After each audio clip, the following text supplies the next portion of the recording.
लोग कहते हैं अक्सर कि राजनीति में आने के बाद में इंसान बदल जाता है। आप कितना बदले? 50%, 80% या फिर 100%? अब मैं तो नहीं कह सकता, तो मैं तो यही कहूंगा कि मैं बिल्कुल ही नहीं बदला। अब जनता जानती है कि कितना बदला हूं। अच्छा, जब सर मैंने देखा है कि नगर पालिका का अध्यक्ष पद जब आपने ग्रहण किया, तो इसमें सर एक बड़ी बात यह भी थी कि विपक्षी पार्टी का भी सपोर्ट था और कांग्रेस पूर्ण बहुमत के साथ में आपके साथ थी। तो और आज भी जब भी कोई शहर में हलचल होती है, जब भी कोई कार्य के लिए आप निकलते हैं, तो विपक्ष आप पर सवाल खड़ा करता है। तो और विपक्ष का कहीं ना कहीं ये भी कहना है कि आप अपनी जिम्मेदारियों में कहीं पीछे हैं। तो ये बात सर कहां तक सच है? देखिए, मैं आपको बताऊं, जिस दिन मैं नगर पालिका अध्यक्ष का चुनाव लड़ा था, उस समय निर्विरोध अध्यक्ष बना था, सबको पता है। और उस समय भारतीय जनता पार्टी के 12 पार्षद थे। 2 पार्षद जो निर्दलीय थे वो भाजपा में आ गए थे। इस तरह से 14 हो गए थे। कांग्रेस के 4 पार्षद थे, 14, 4, 18 और 4 पार्षद अन्य थे। मुझे सारे लोगों का समर्थन प्राप्त था और मैं अध्यक्ष बना, उन सबके आशीर्वाद से, सहयोग से। और विधिवत रूप से प्रयास हमेशा यही रहा कि सबको साथ लेके, सबके विश्वास के साथ इस परिषद को आगे बढ़ाना चाहिए।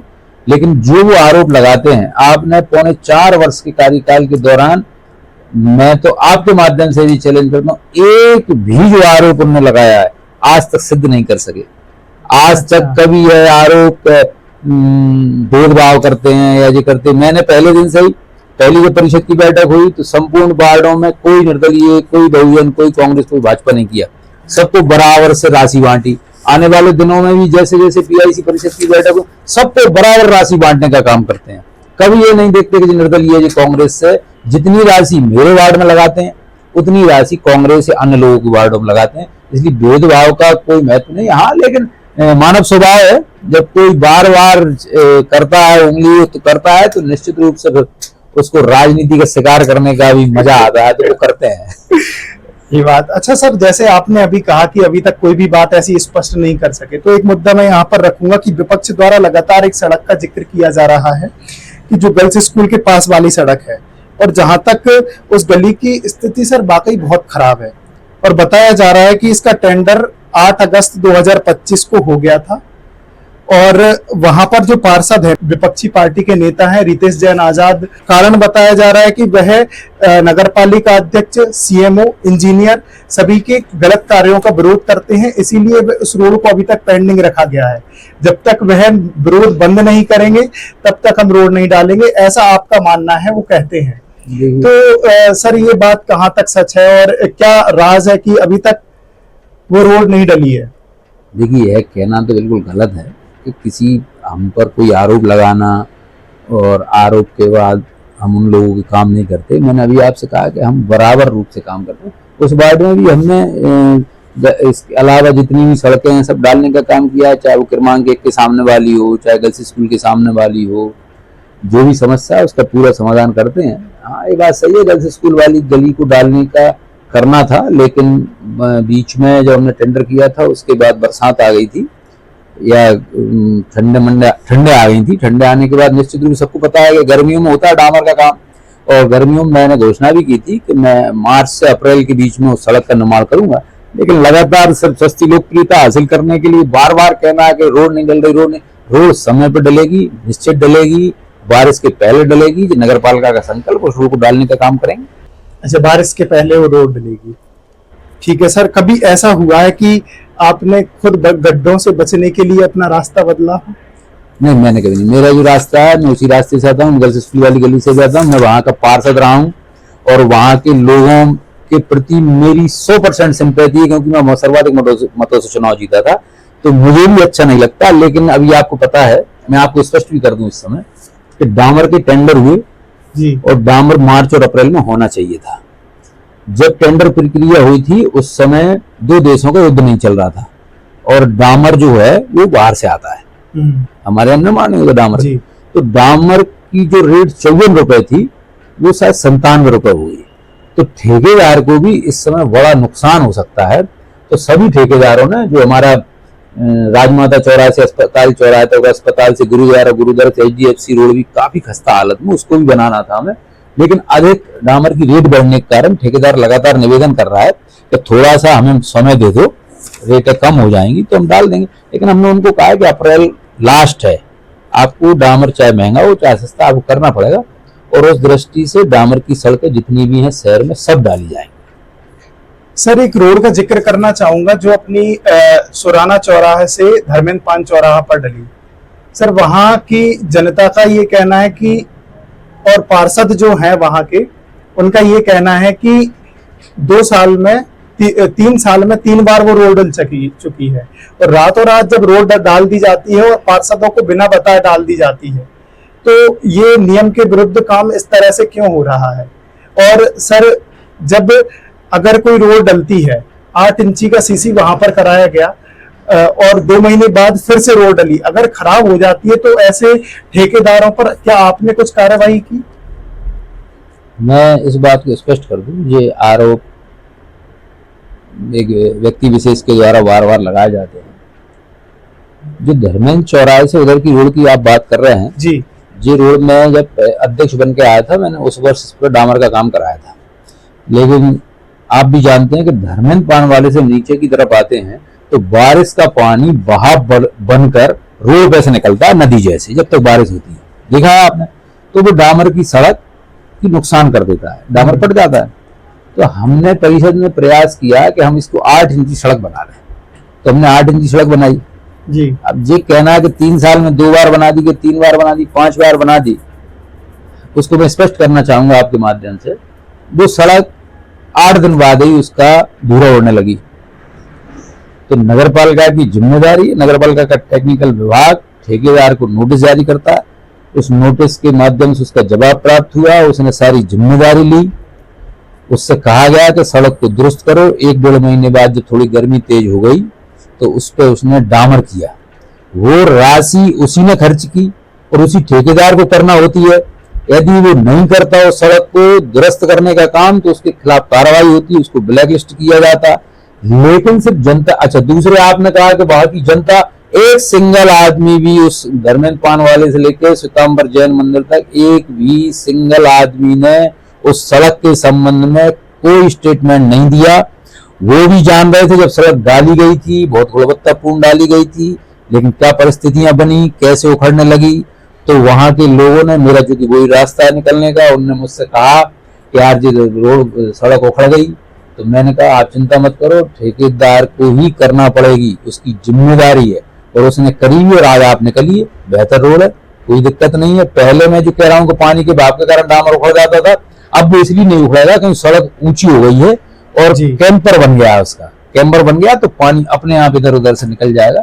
इसलिए नगर पालिका ने खुद की राशि से नहीं, ठेकेदार की जितनी भी सड़कों का, देखिए हर आदमी भगवान तो होता नहीं है, मैं भी इंसान हूँ, नगर पालिका अध्यक्ष हूँ, तो मैं किसी ठेकेदार से तुझे कहने नहीं जाऊंगा अगर इस रोड को खराब डालना, गुणवत्ताहीन डालना, तो मैं तो नहीं कहूंगा। जब आपको बराबर पैसा नगर पालिका देती है, बराबर रेट्स आपको दे रही है, हमारे यहाँ कोई कॉम्पिटिशन नहीं होता, तो हम क्या कहेंगे ठेकेदार से कि गुणवत्तापूर्ण काम करिए। मैं जब जाता भी हूँ तब भी आपने सुना होगा तो मैंने कहा कि सड़क गीली नहीं होनी चाहिए, प्रॉपर तराई होनी चाहिए। मैं हमेशा ये भी कहता हूँ गुणवत्तापूर्ण नहीं होगा तो ठीक नहीं होगा। लेकिन क्या मैं लोकल का आदमी होने के नाते उसे फांसी तो नहीं चढ़ा सकता, मेरी जिम्मेदारी है, वो नगर का नागरिक है, तुमको तो नेतागिरी करनी है, तुमको तो आरोप लगाने, इसके अलावा तो कुछ कर रहे नहीं है। और मुझे बताओ, कोई भी सदस्य किसी भी परिवार से, नगर पालिका परिवार है, मेरा परिवार जैसे आपका परिवार है, क्या परिवार का मुखिया की जिम्मेदारी ये नहीं होती कि सबको समान रूप से देखे? और यदि मेरे अधिकार हैं तो क्या कर्तव्य नहीं होते किसी के? और जो लोग हम पर आरोप लगाते हैं वो अपनी गिरबान में झांक कर देखें कि उनके कर्तव्य भी क्या है। क्या सिर्फ अधिकार है कि नगर पालिका को नंगा करना? क्या कर्तव्य ये नहीं है कि आप कभी एक भी 3.25 वर्ष में एक भी काम के लिए आपने कहा अच्छा हुआ? हम वो नगर पालिका के लोग हैं जो पिछले 50 साल बाद इस शहर में विसर्जन कुंड की कितनी बड़ी मांग थी। मैं तो जैन हूं, मुझ पर से कई बार ये भी आरोप लगा देते हैं कि मैं सनातियों को नहीं सुनता, लेकिन मुझे बताओ कि विसर्जन कुंड की शहर में आवश्यकता नहीं थी? इतने सारे अध्यक्ष निकल कर उन्होंने क्यों नहीं बनाया? हमारी परिषद ने विसर्जन कुंड बनाकर दिया, हमारी परिषद ने विसर्जन घाट बनाकर दिया। भगवान का जल विहार कराने के लिए जगह नहीं थी, अस्थायी बनाते थे विसर्जन कुंड। माता दुर्गा जी और गणेश जी का विसर्जन होता था, विसर्जन कुंड नहीं था, हमने वो बनाने का काम किया। हमने एक बेहतर पार्क बनाया टोरिया पर, जहाँ छोटे छोटे बच्चे और लोग जा सकते हैं पिकनिक स्पॉट के लिए। मुक्ति धाम आपने देखा, कितने साल पुराना मुक्ति धाम, इतना बेहतरीन मुक्ति धाम बना रहा है, आपको वो नहीं दिखते। अकेले एक सस्ती लोकप्रियता, एक मोबाइल सी वो चलाना, फेसबुक चलाना आपका शौक हो गया तो कुछ भी कह देना, लेकिन हम भी कुछ नहीं कहते। खूब कहिएगा, हमने आज तक प्रतिवाद नहीं किया। आपका काम आप करिए, हमारा काम हमको जनता ने आशीर्वाद दिया, उसका पूरा काम करेंगे, जो संभव होगा वो करेंगे। और अगले 1 वर्ष के अंदर नगर में बहुत बेहतर काम करने जा रहे हैं। गांधी पार्क को अच्छा स्थापित करेंगे, बहुत शानदार बनाएंगे। स्टेडियम में बहुत शानदार किया, अभी और कुछ भी करने जा रहे हैं, पवेलियन बढ़ा रहे हैं, उसमें फ्लैट लाइट लगा रहे हैं। हमारे जो शहर के खिलाड़ी हैं, जो स्पोर्ट्स बॉयज हैं, उन सबके लिए रात को खेलने की व्यवस्था करें। अभी बहुत सारे काम करने जा रहे हैं। तो सर, नगर पालिका अध्यक्ष बनने के बाद आपकी पहली चुनौती क्या थी और आपने इसे कैसे हैंडल किया? देखिए, मेरी पहली चुनौती ये थी कि मैं राजनीति में जब से अध्यक्ष बनने की सोच रहा था 2004 के बाद से जी, तो मैं प्रत्यक्ष प्रणाली से सोच रहा था। प्रत्यक्ष प्रणाली सबसे पहली चुनौती ये थी कि संपूर्ण पार्षद जो है उनको साथ लेकर चलना, सबका समावेश रहे। सबसे ज्यादा हमने यही काम किया कि उन सबको साथ लिया, सबका विश्वास प्राप्त किया, हर मुद्दे पर उनसे बात की। और आपने देखा होगा, मैं किसी पर्टिकुलर व्यक्ति की नहीं कह रहा हूं, मेरे 4.25 वर्ष के कार्यकाल में सारे मध्य प्रदेश की परिषद देखी होंगी। मेरी परिषद में कभी किंतु परंतु या कोई विषय को लेकर यह नहीं हुआ कि इस विषय को हटा दीजिए या हम इसका विरोध करते हैं। हमने सबका समावेश करके शहर के लिए काम किया, इसलिए हमारी परिषद में कोई साथी हमारा विरोध नहीं करता। जिनको सिर्फ नेता ही बनना है सोशल मीडिया से, उनको छोड़ दें, बाकी सब सारे साथी हमारे साथ। जब आपकी जीत हुई तो अहम रोल किसका रहा, अशोकनगर की जनता या भारतीय जनता पार्टी? दोनों चीजें। मैं जैसे वार्ड से उम्मीदवार था, मेरे प्रतिनिधि उम्मीदवार भी मेरी समाज के ही थे, तो मुझे इस वार्ड के लोगों ने पार्षद के लिए, अध्यक्ष के लिए वोट दिया था, इसलिए मैं इतने सर्वाधिक मतों से जीता था। और हमारे यहाँ तो पार्टी का तो मैंडेट सर्वोपरि होता है, और मैंडेट से आप भी ये जानते हैं कि देश भर में भारतीय जनता पार्टी का मैंडेट लेना ना आई बहुत बड़ी बात है। 30-40% वोट तो आपको वैसे भी 50% वोट भाजपा के नाम से मिलते ही है, और उसका लाभ मुझे हमेशा से, चाहे 99 चुनाव रहा हो, 2004 का रहा हो, अभी 2022 का चुनाव रहा हो, मैं भाजपा का जिला अध्यक्ष भी रहा हूँ। मैंने हमेशा पार्टी की वजह से ही आज मैं यहाँ पे हूँ। यदि मैं भाजपा का कार्यकर्ता नहीं होता तो सानू भाई मैं आज यहाँ आपसे बात नहीं कर रहा होता, मैं पता नहीं कहाँ किस धूल में मिल गया होता। भाजपा के आशीर्वाद, कहीं ना कहीं दोनों का सहयोग रहा है, दोनों का, जनता का तो इतना विश्वास मुझे प्राप्त है। मैं मतलब जब नहीं था तब भी अपने लोगों के बीच में रहना मेरी जिम्मेदारी। एक बड़ी टीम के साथ में काम करता हूँ, उन लोगों का विशेष सहयोग होता है, और अपेक्षा कुछ नहीं है उनको मुझसे। एक बड़ी बात जो होती है कि मुझसे उनको अपेक्षा कुछ नहीं है, हमेशा मेरे साथ खड़े रहना, और वो अपने आप की जिम्मेदारी समझते हैं। जनता का आशीर्वाद और भाजपा का आशीर्वाद तो है ही। इतने सारे दलों पर, इतने जो पार्टी की जितनी जगह पर मैं रहा हूँ, पार्टी का आशीर्वाद। आपका फोन अभी सबसे ज्यादा किसके लिए बजता है, जनता की शिकायत या पार्टी के निर्देश? नहीं, एक्चुअली नगर पालिका अध्यक्ष होने के नाते मेरी जिम्मेदारी है। अधिकांश फोन मुझे जो आते हैं शहर से, नगर से आते हैं, और तमाम समस्या, गर्मी का समय है तो अभी पानी की समस्या को लेकर आ रहे हैं। वैसे 12 महीने सफाई होना है या कई अन्य जो चीजें हैं, प्रधानमंत्री आवास है, सरकार की मूलभूत योजना नगर पालिका के माध्यम से जो होती है, उसकी लगातार पार्टी की तो मेरे पास जिम्मेदारी, छतरपुर का प्रभारी होने के नाते पार्टी की जिम्मेदारी भी है। लेकिन इतने टेलीफोन नहीं पार्टी करती।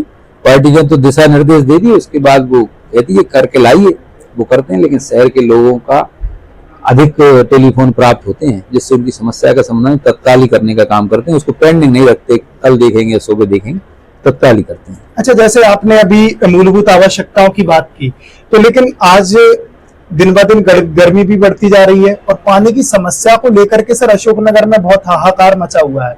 और इस टाइम पे तो जनता का कहना है कि अभी तक टैंकर भी उपलब्ध करवा देने चाहिए। तो सर क्या कहना चाहते हैं कि आप इस विषय में? देखिए, पानी की हर गर्मी में समस्या सूर्य नगर पालिका क्षेत्र में रहती है, क्योंकि हमारे यहाँ 65% पाइपलाइन शहर में डली है। जो पिछले 20 साल में जो अलग बस्तियां बन गई हैं, शंकर कॉलोनी या रेलवे फाटक इस तरफ या इस तरफ, उनमें पाइपलाइन नहीं है। तो अभी हमारे कोई भी बोर आज तक, आज दिनांक जब मैं आपसे बात कर रहा हूँ, नगर पालिका का एक भी बोर, चाहे तिल्लुकपुरी का हो, चाहे शंकर कॉलोनी का हो, चाहे ईदगाह का हो, कोई बोर सूखा नहीं है। और पिछले साल भी हमने 15 अप्रैल के बाद पानी चालू किया था। इस बार भी हमारा, इस बार शासन के निर्देश थे कि परिवहन नहीं करना है, लेकिन हमने शासन से निवेदन किया कि चूंकि हमारे यहाँ 40% 35% पाइपलाइन ही नहीं है, तो परिवहन तो हमें करना ही पड़ेगा। तो हम परिवहन कर रहे हैं। 15 तारीख के बाद करना थी, टेंडर शायद 13-14 तारीख को खुल गया है। 20 अप्रैल के आसपास जिन क्षेत्रों में पानी की समस्या है वहां सब जगह पानी परिवहन के माध्यम से पानी देने का काम करेंगे, हर घर को पानी पहुंचाने का काम करेंगे। सर आपने बताया कि जैसे अभी बोर सूखे नहीं है, और तो सर लेकिन फिर भी पानी की नलों की समस्या भी आ रही है कि 2 दिन में 1 दिन नल आते हैं और वो भी पूरा कोई निश्चित समय नहीं रहता कि किस समय पर आना है।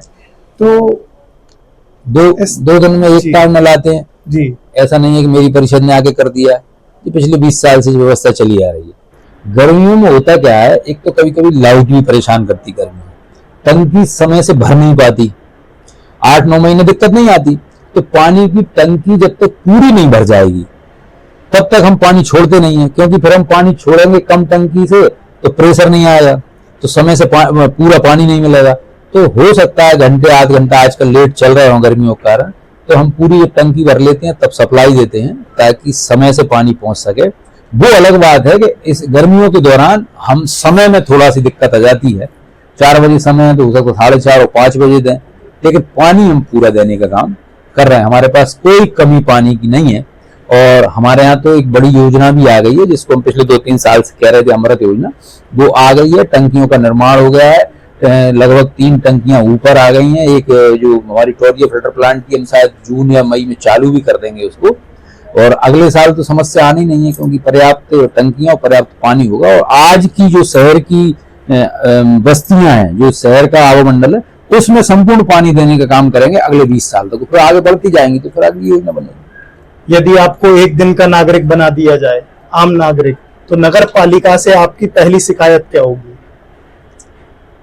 नहीं, मुझे लगता है कि मैं इसके पहले भी 2022 अगस्त के पहले भी एक आम नागरिक ही था। शिकायत कुछ नहीं थी, शिकायत एक अतिक्रमण को लेकर तब अध्यक्ष जब नागरिक का पॉइंट ऑफ व्यू रख सकते हैं कि तब आप मुझे शिकायत रहती थी कि यार अतिक्रमण क्यों नहीं हटाते, 20 शहर में ठेले लगे हैं, आज भी है। और होने के नाते मैं अमली जामा भी पहना चुका हूं, लेकिन अंत में जो होता है कि हमने ठेले वाले हटाए, मनवारी वाले हटाए, सब्जी वाले हटाए, वो 1 दिन 2 दिन 4 दिन 8 दिन 15 दिन चले जाते हैं, फिर इकट्ठे होके आते हैं, फिर कहते हैं यार अपन यह भी एक शहर की समस्या है, लेकिन इसका कोई निराकरण इसलिए नहीं है कि देखो अपन मानव स्वभाव है जी। और जब वो आते हैं रोते हैं और परिवार और पेट के लिए कहते हैं, क्या सब्जी वाला क्या 10-20-50 हजार रुपए रोज कमाता है, 500-700 की सब्जी लाता है, 100-200 रुपए रोज कमाता होगा, तो फिर दिल पसीज जाता है यार अपन भी इंसान है, इनके साथ अत्याचार मत करो, इसलिए वो वापस आ जाते हैं। इसलिए अतिक्रमण की समस्या जब नागरिक थे तब भी थी और आज अध्यक्ष है तो भी इतना बड़ा डिसीजन नहीं कर पाते, कर लेते हैं फिर उसको वापस ले लेते हैं, ये तो है। अभी जैसे अतिक्रमण हुआ, अवैध अतिक्रमण को हटाने का निर्णय आपने लिया, तो सर ये चीज पहले से आपने सोच के रखी थी? ऐसा सुनने में आया कि 4 साल पहले आपने सोच लिया था कि अवैध अतिक्रमण यहाँ पर हटना है अशोकनगर में।